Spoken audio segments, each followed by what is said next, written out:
오늘 우리에게 주시는 하나님의 말씀은 갈라디아서 2장 19절에서 21절의 말씀입니다. 우리 다 함께 합독하시겠습니다. 내가 율법으로 말미암아 율법에 대하여 죽었나니 이는 하나님에 대하여 살려 함이라. 내가 그리스도와 함께 십자가에 못 박혔나니 그런즉 이제는 내가 사는 것이 아니요 오직 내 안에 그리스도께서 사시는 것이라. 이제 내가 육체 가운데 사는 것은 나를 사랑하사 나를 위하여 자기 자신을 버리신 하나님의 아들을 믿는 믿음 안에서 사는 것이라. 내가 하나님의 은혜를 피하지 아니하노니 만일 의롭게 되는 것이 율법으로 말미암으면 그리스도께서 헛되이 죽으셨느니라. 아멘. 오늘 본문을 통하여 저는 다시 율법으로 살겠습니까? 라는 제목으로 하나님의 말씀을 함께 나누고자 합니다. 갈라디아서에서 사도 바울은 모든 사람은 오직 하나님의 은혜에 의하여 믿음으로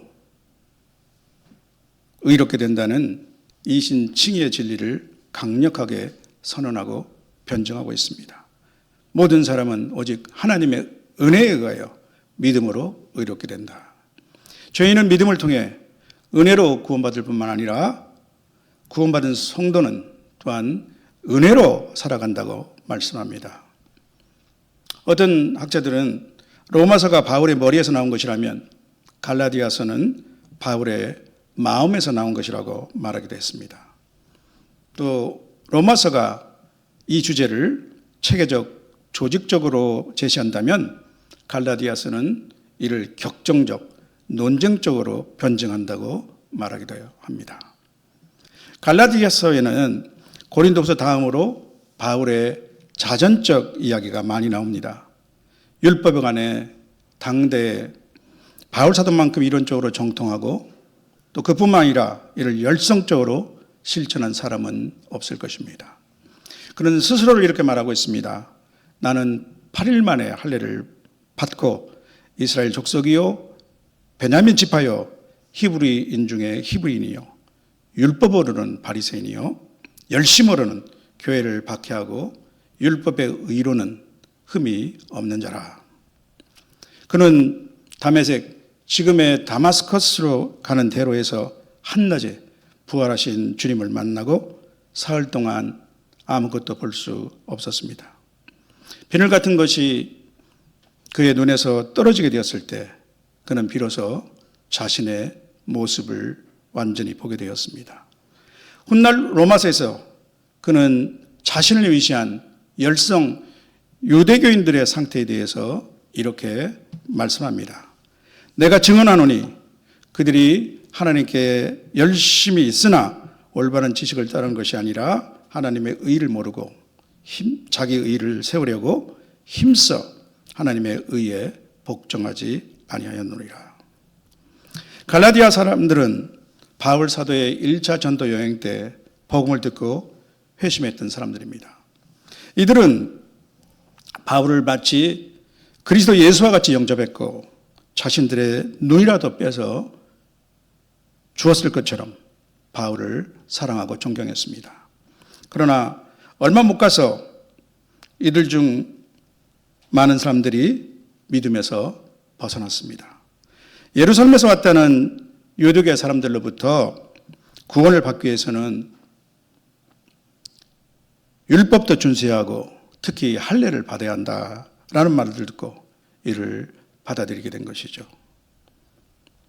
그들의 주장은 복음을 보완하는 것이 아니라 복음을 변질시키는 것입니다. 하나님의 은혜를 떠나 다시 율법의 노예 상태로 돌아가게 하는 것이죠. 바울 사도의 마음이 어떻겠습니까? 그는 안타까움을 넘어 격양했습니다. 갈라디아서에서는 다른 모든 서한의 앞머리에 나오는 칭찬과 감사의 표현이 없습니다. 대신 울분에 찬 격한 표현들이 적지 않습니다. 우리나 혹은 하늘로부터 온 천사라도 다른 복음을 전하면 저주를 받을지어다. 오 어리석은 갈라디아 사람들아, 너희가 그때는 하나님을 알지 못하여 본질상 하나님이 아닌 자들에게 종노릇하였더니 이제는 너희가 하나님을 알 뿐 아니라 더욱이 하나님이 아신 바 되었거늘 어찌하여 다시 약하고 천박한 초등학교로 돌아가서 다시 그들에게 종노릇하려 하느냐. 너희가 날과 달과 절기와 해를 삼가 지키니 내가 너희를 위하여 수고한 것이 헛될까 두려워하노라. 내가 율법이라는 그 길을 거의 끝까지 가보니 분명 그 길은 낭떠러지입니다. 그런데 사람들이 다시 그 길을 가려 한다면 두 팔 벌려 막아야 하지 않겠습니까? 그들은 짙은 안개 속에서 그 길이 어디로 향하고 있는지 알지 모르고 있습니다. 이런 어리석은 사람들에 대한 안타까운 거가 또 그 길로 안내 표시를 살짝 바꾸려는 자들에게 대한 사도의 분노를 아직 느껴보시지 못했다면 갈라디아서를 다시 소리내어 읽어보시기 바랍니다. 그리고 거기서 바울 사도를 통해 오늘 나에게 우리 교회에게 말씀하시는 성령의 음성을 듣게 되시길 소망합니다. 성도 여러분, 그런데 오늘 이 시대를 사는 우리 성도들은 당시와는 달리 율법의 영향력 아래에 있는 것은 아니지 않습니까? 라는 생각이 드는 분들이 혹시 있지 않을까 생각됩니다. 어느 정도 일리는 있습니다. 과거 갈라디아의 교인들처럼 오늘 우리 중에 할례와 같은 율법을 지켜야 한다고 주장하는 사람은 없을 것입니다. 하기는 어떤 이단들 중에는 굳이 유월절을 지켜야 한다 하면서 아주 달력에 이상한 계산법으로 표시를 해두기도 하고 또 십계명에 따라 안식일을 꼭 지켜야 한다고 주장하기도 하지만 이들은 이단일 뿐 우리와 같은 정통 기독교인들은 아니죠. 그러나 교회 생활을 오래 하다 보면 우리는 복음으로 시작했지만 율법으로 돌아가는 유혹에 노출되기 쉽습니다. 믿음으로 시작했지만 행위로 완성하려는 유혹에 빠지는 것이죠. 처음에는 은혜에 감사해서 봉사하고 예배 열심히 썼는데 어느새 나는 이 정도는 해야 하나님이 기뻐하시겠지라는 생각이 자리 잡게 됩니다.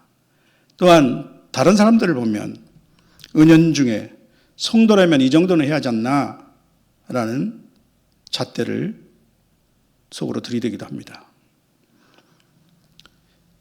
이것이 율법이고 더 정확하게는 율법주의라고 할 수 있겠죠. 율법주의는 마치 예수님의 십자가만으로는 불충분한 듯 자신의 구원을 위해서 무엇인가 자신의 공적으로 보완해야 한다는 태도입니다. 주님의 은혜에 덧붙여 내 노력도 한몫 더해야 한다는 생각이죠. 우리는 모세의 율법 대신 그리스도의 계명을 지켜야 한다라고 말하는 사람들도 있습니다. 시대가 바뀌었기 때문에 은혜의 시대이기 때문에 이제는 모세의 율법은 우리에게 해당되는 것이 아니고 우리는 그리스도의 계명과 말씀을 지켜야 한다는 것이죠. 며칠 전에 제가 아는 어떤 분이 설교에서 그렇다면 하나님 아버지의 계명은 이제 안 지켜도 되고 대신 아들 하나님의 계명은 지켜야 한다는 것이냐 하면서 이 주장에 내포된 율법주의의 위험성을 지적하는 것을 들은 적이 있습니다. 세계에 들을 만한 통찰이 있다고 저는 생각합니다. 율법이든 또 주님의 계명이나 말씀이든 이를 지키고자 하는 그 동기와 목적이 무엇이냐에 따라 율법주의로 빠질 수 있는 것입니다. 예수님을 처음 믿게 됐을 때 그저 하나님의 은혜가 감사하고 주변의 모든 것들이 감사할 이유였습니다. 십자가를 생각해도 눈물이 나고 나 같은 사람을 위하여 하나님이 자기 아들을 내어주셨구나 생각할 때 하나님의 사랑에 목이 메이기도 하였습니다. 그러나 시간이 흐르면서 우리는 신앙생활 안에 성숙의 미명 아래 기준과 자격과 점수표가 슬며시 스며들기 시작하면 그것이 문제가 되는 것입니다. 성도 여러분, 율법 또는 율법주의와 은혜는 대조되는 특질이 있습니다. 한 6가지로 살펴보겠습니다. 첫째, 율법의 관점은 내가 무엇을 해야 합니까? 입니다. 은혜는 그리스도께서 무엇을 하셨는가로 출발합니다. 그 동기에서 율법은 의무와 부담 그리고 두려움입니다. 반면 은혜는 사랑과 감사 그리고 자유 곧 자원함입니다. 또 실패했을 때 율법은 정죄와 낙심입니다. 역시 나는 안 돼. 그러나 은혜는 회개와 회복이 있습니다. 주님 안에서 다시 해보자. 네 번째로 다른 사람을 볼 때 율법은 비교하고 판단합니다. 반면에 은혜는 긍휼히 여기며 인내하며 함께 갑니다. 다섯 번째로 그 열매는 율법은 자기 의와 공로의식입니다. 은혜는 감사와 겸손과 순종입니다. 궁극적으로 율법은 나의 공로를 드러내지만 은혜는 그리스도의 십자가를 자랑합니다. 성도 여러분, 이제 오늘 말씀의 본론입니다. 이제 본론에 들어가면 오늘 설교로는 언제 끝날까? 혹시 걱정하시는 분이 있을지 모르는데 너무 걱정하지 마십시오. 갈라디아서 2장 20절은 우리 성도들에게 있어 가장 높은 수준의 믿음의 경지를 표현하는 신앙 고백으로 즐겨 암송하고 복음성가 가사로도 노래하고 있는 구절입니다. 그런데 이 구절의 앞과 뒤에 있는 19절과 21절은 바울 사도가 개인적 체험에서 깨닫고 통찰한 진리를 담고 있습니다. 갈라디아서 2장 20절의 전제와 근거 그리고 결론이 되는 소중한 구절이죠. 마치 2장 20절이 그림이라면 19절과 21절은 그 그림을 담고 있는 액자와 같은 것이라고 저는 생각합니다. 다시 율법으로 살겠습니까? 라는 질문 앞에 바울 사도의 고백을 통한 삶의 태도를 살펴보고자 합니다. 저는 그의 고백이 또한 오늘 우리 각자의 고백이 될 수 있기를 소원합니다. 첫째로 율법 앞에서 나는 이미 죽은 자입니다. 19절 앞쪽을 보면 내가 율법으로 말미암아 율법에 대하여 죽었나니 이렇게 말씀하고 있습니다. 율법은 우리의 죄를 드러내지만 우리를 살리지 못합니다. 율법은 불순종한 자를 정죄하고 사망 아래 가둡니다. 이 율법의 정죄와 저주를 피할 수 있는 가장 확실한 방법은 내가 죽는 것입니다. 죽은 자를 처벌하지 못하는 것이니까요. 그리스도와 함께 십자가에서 나는 죽었다고 간주하는 것입니다. 또한 율법에 죽었다는 것은 율법을 행함으로 의롭다함을 얻겠다고 하는 그 방식과 목적의식을 버렸다는 의미입니다. 율법 자체를 무시한다는 것이 아니라 율법 준수를 마치 구원의 공로가 되는 것처럼 여기거나 자랑의 근거로 삼는 태도에서 죽었다는 것입니다. 그 태도를 완전히 버렸다는 것입니다. 제가 포르투갈에서 근무하던 당시 한인교회가 아주 작은 한인교회가 있었는데요. 리스본 외곽에 있었습니다. 그런데 어떤 장로님 한 분이 유럽 여행 중에 딸과 함께 그 교회를 찾아와서 주일 예배를 드렸습니다. 보통 정성이 아닌 것이죠. 이분이 리스본 시내 호텔에 투숙하고 있어서 제가 제 차량에 동성시켜 드렸습니다. 그리고 그분과 대화를 나눌 기회가 있었습니다. 이분은 주일 성수에 대하여 나름 철칙을 가지고 있었습니다. 주일 성수를 못해 몇 차례 사업의 실패를 겪은 후에 이제는 어떤 상황에서도 주일 성수만큼은 철저히 준수한다고 말했습니다. 자신감에 넘치는 어조로 개성공단에 있는 사업장이 이제 아주 잘 되고 있으니 저보고 한국에 오시면 꼭 한번 들려달라고 초청도 했습니다. 저는 그의 결단을 칭찬해 드렸습니다. 그리고 나서 성도에게 주일 성수는 매우 중요하지만 그렇다고 우리 하나님이 주일 성수를 하지 않으면 처벌하시는 분은 아니라는 취지로 말씀을 드렸습니다. 그러나 그의 확신을 꺾을 수는 없었습니다. 그로부터 1년이 안 되던 2016년 2월 중순에 개성공단은 폐쇄되었습니다. 두 번째로 바울 사도는 이렇게 고백합니다. 이제 내 안에는 오직 그리스도가 사십니다. 이제 내 안에는 오직 그리스도가 사십니다. 20절 앞쪽을 보면요. 내가 그리스도와 함께 십자가에 못 박혔나니 그런 적 이전에 내가 사는 것이 아니요 오직 내 안에 그리스도께서 사시는 것이라. 복음은 단순한 죄사함의 용서가 아니라 존재의 교체입니다. 나의 옛자는 십자가에 죽었고 이제 내 안에 사시는 분은 예수 그리스도이십니다. 예전엔 나는 여전히 존재합니다. 바울 사도는 이를 내가 육체 가운데 사는 것이라고 표현했습니다. 여기서 육체 가운데 사는 것은 다른 곳에서 죄성이나 죄 가운데 사는 것을 표현하는 것과 달리 단지 우리가 육신의 목숨을 갖고 살아있다는 것을 의미합니다.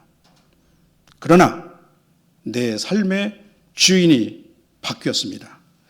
내 삶의 운전대를 주님께 내드리는 것입니다. 신앙은 내가 주도하는 삶이 아닙니다. 내 안에 계신 예수 그리스도의 생명이 발현되는 삶입니다.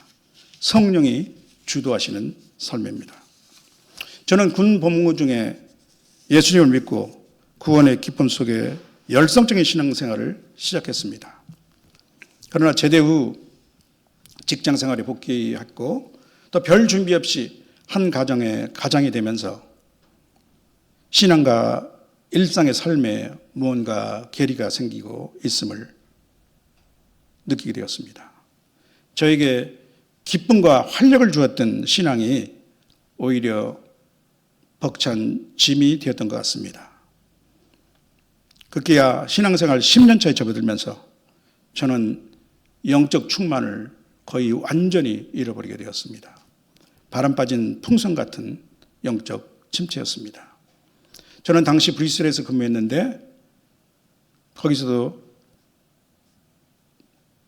성경 공부를 인도했습니다. 성경 공부를 인도하거나 또 반기독교적인 사람에게 대해서 기독교를 변장할 때는 예전의 기쁨과 열정이 잠깐 되살아났지만 그때뿐이었습니다. 오호라 나는 공관자로다. 이 사망의 몸에서 누가 나를 건져내라. 이것이 바로 저의 상태였습니다. 그러다 한 성령 집회에서 성령 체험을 통해 저는 제 신앙의 문제점을 깨닫게 되었습니다. 그것은 주님과 관계없이 제가 내 인생의 주인이 되어 첩첩이 신앙의 짐을 스스로 메고 수고하고 있다는 것이었습니다. 저는 제 자신도 모르게 율법주의자가 되어가고 있었습니다. 그 후로 저는 주님께 다시 주인의 자리를 돌려드렸습니다.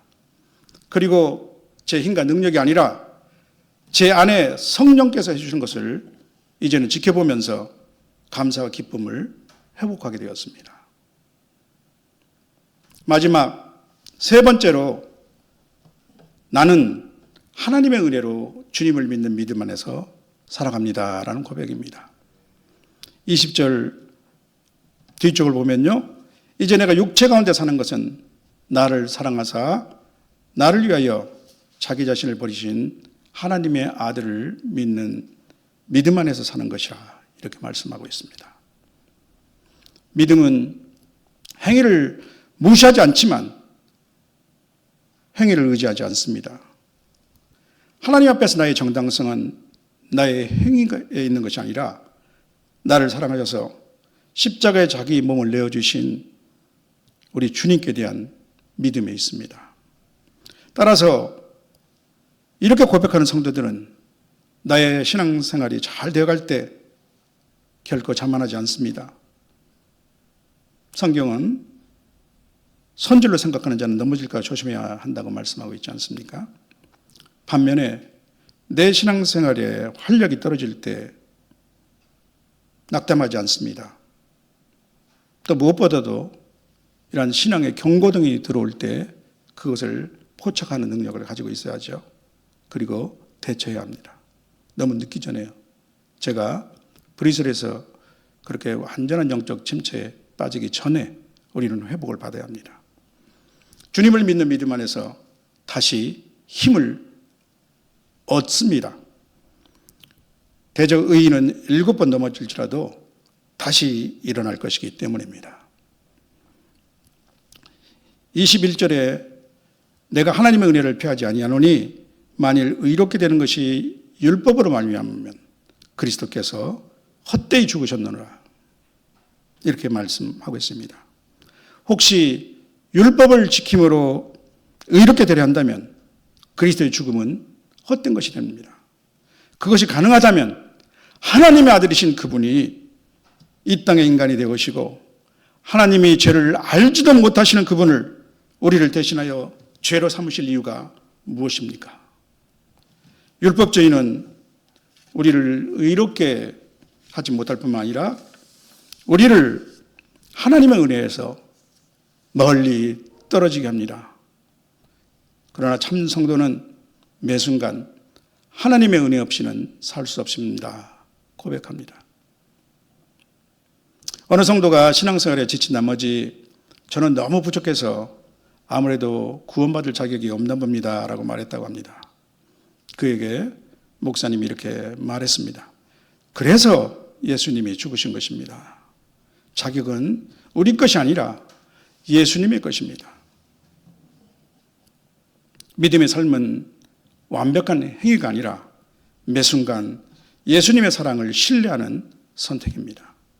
성도 여러분, 지금까지 우리는 우리의 신앙생활에 참여할 수 있는 율법과 율법주의의 문제점을 염두에 두고 오늘 본문을 통해 바울 사도가 고백하는 믿음의 삶의 태도가 무엇인지를 살펴보았습니다. 저는 이를 다음과 같이 3가지로 정리해 보았던 것입니다. 나는 율법 안에서 이미 죽은 사람입니다. 나는 죽었습니다. 율법은 나와 상관이 없습니다. 이제 내 안에는 오직 그리스도가 사십니다. 이것이 중요합니다. 죽기만 하면 안 됩니다. 내 안에 그리스도가 사십니다. 그리고 결론적으로 나는 하나님의 은혜로 주님을 믿는 믿음 안에서 살아갑니다. 사랑하는 성도 여러분, 지금 이 시간 내 신앙생활 안에 신앙의 열심이라는 명목하에 복음 대신 율법주의가 스며드는 것은 없는지 점검해 보시길 바랍니다. 그리고 다시 복음으로 십자가 앞으로 돌아가겠다는 믿음을 담아 갈라디아서 2장 20절을 나의 고백으로 소리내어 합독하시는 것으로 오늘 말씀을 맺겠습니다. 내가 그리스도와 함께 십자가에 못 박혔나니 그런 적 이제는 내가 사는 것이 아니요 오직 내 안에 그리스도께서 사시는 것이라. 이제 내가 육체 가운데 사는 것은 나를 사랑하사 나를 위하여 자기 자신을 버리신 하나님의 아들을 믿는 믿음 안에서 사는 것이라. 아멘.